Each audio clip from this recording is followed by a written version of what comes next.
I love this ring. It's Thank good. you. You like it? I do. You know, I kind of feel like it's my armor against the world. Like, would you punch someone? Like, Yes, I will like, cut you. Old school New York. I'll cut a bee. I'll cut a bee. You can say it. You can say it. We'll cut a bitch with this ring, right? But You I feel can like say it. Well, you can't say it. You're so demure. I've heard you I can say it. I can, in character I can, but you know. This is your labia minora. This is your clitoris. Most women I know would rather fall off the stoop dead than ever mention their vagina in public.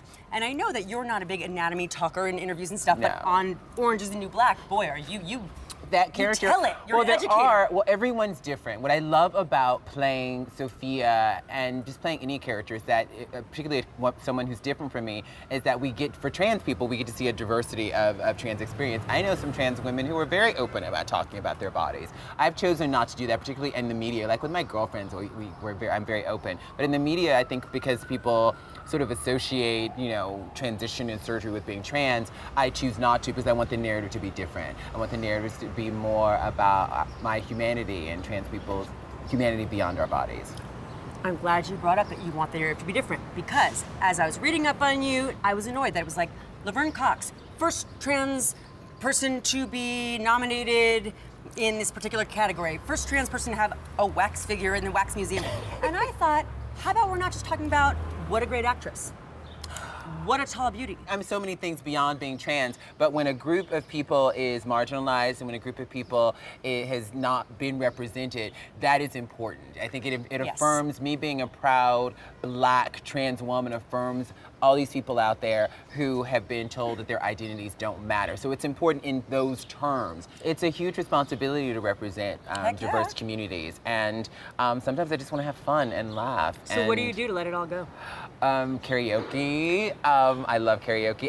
In my girlfriends, I saw my girls last week. We had a lovely girls' night out, and we talk about boys, and we talk about our careers, and we talk about everything. As your career has grown and your star has risen, how has your relationship to your community changed? And I know that it does. When you go from being a struggling performer to being moderately successful to being really successful. I live in New York for the anonymity, and I'm not anonymous anymore. And You so couldn't, listen, unless you're at like an Amazon, a beautiful, tall I've never been model. anonymous. No, I've never been able to blend in. And so there's good and bad things about that. I mean, even being a twin. You're a twin, Yeah. so when you show up, you're the twins, right? Yeah. You don't even get your own name. Yeah, that was very frustrating growing up. Was your brother among one of the first people you shared your new identity with? My transition was very, I started wearing, in high school, I started wearing makeup and I started wearing girls' clothes, and I was So in that this was very wildly androgynous, I know, in Alabama, it went over really well. And I started up in this androgynous place, and then it just sort of evolved, and when I made it to my medical transition, my brother was like, oh, you're doing the medical thing, okay. And it was just like not a big thing. Was your mom hip to your identification early on, or did she take some convincing?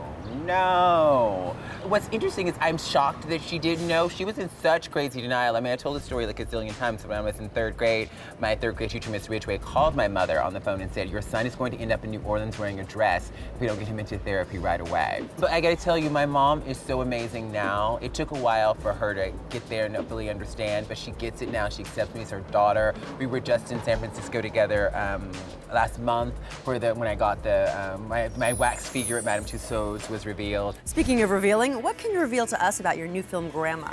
I need $600. $630. For what? I'm pregnant. So Grandma is this brilliant film directed by Paul White, starring Lily Tomlin, the brilliant Lily Tomlin. And Lily, basically, her granddaughter needs a procedure, and she goes to her grandmother for the money, and she doesn't have the money, and so the film is about them working together to try to get the money. And I am one of Lily's old friends. I played Deathy, who is a tattoo artist. Now you need me, and I'm broke. You want a tattoo? A little one. Now that I can do. You don't have any tattoos of your own. No. As a tattoo haver, I can say you really only want to ink yourself with something that's never going to change. What's something that you know for sure now would not change that you could ink on yourself for you to do it? I'm so not a tattoo girl. But oh my God, probably acceptance and gratitude. Those are the two things. For me, I have to accept life on life's terms. I have to accept myself and love myself. And gratitude is just essential for me. It's so funny, like I had a moment yesterday when I was like sort of poo-pooing my life and having a really rough day. And I was like, wait a minute, girl, 3 years ago you were in housing court and you couldn't pay your rent. And now you've there's an Emmy like sitting on your desk and a SAG award and like your rent is paid. You know, I'm in the same apartment still, but like, girl, be grateful. There's truly nothing I think you can't do, and you are an inspiration. And I'm sorry you had a bad day yesterday, but today is a new day. I know. Acceptance, gratitude, and high heels. I'm so grateful for the high heels. Yes. I mean, I think everyone's grateful for you in those high heels. Anyone with eyes. Thank you, darling. Thank you. Awesome.